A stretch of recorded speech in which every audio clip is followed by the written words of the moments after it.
The third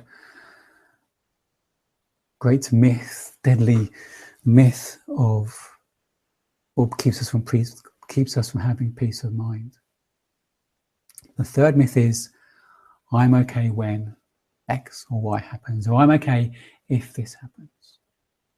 And I lived many, many years. Once my mid-30s, I became aware this was how I was living my life.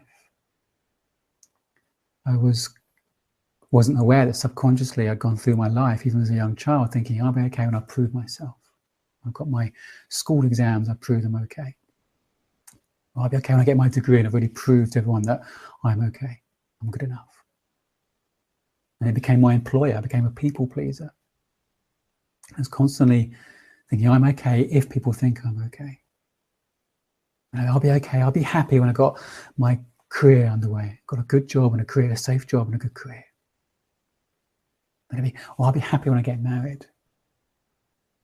And that wasn't giving true contentment. So I'll be happy when you have children. It's always the next thing. And if we think it's always the next thing, we never have true contentment because we're not being present to what is. Which doesn't allow us to really enjoy what is, because we're constantly thinking of the next thing and how we can get it, what it needs to be. We're never living in the moment. We're living in this imaginary future. And that's what thinking does. It points us in the wrong place for that kind of sense of okayness. Our thinking truly thinks our okayness is dependent on something else, just out of habit, out of innocence, and it starts as a young child. So if we think our sense of okayness is dependent on something else, because we're looking in the wrong place for true peace of mind, we never get there. But don't get me wrong, when we get that promotion, when we get that next thing, it feels good. It feels good, but it doesn't give long-lasting contentment. That good feeling doesn't last. It doesn't give that long-lasting contentment. And that's when we start looking for the next thing, then the next thing. So on this hamster wheel, seeking that kind of sense of well-being. It's because we're looking in the wrong place. That's a sense of well-being. We're looking in this physical world. We're looking for circumstances and situations or things in this physical world because we think they make us feel something. And again, it goes back to that illusion where it generally doesn't look like that. It feels like it. But we realize our feelings aren't coming from the outside.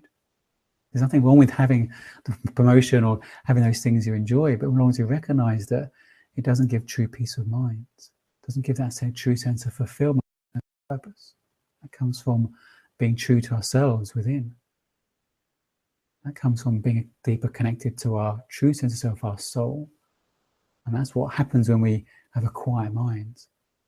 When our thinking collapses, we drop into that true sense of self.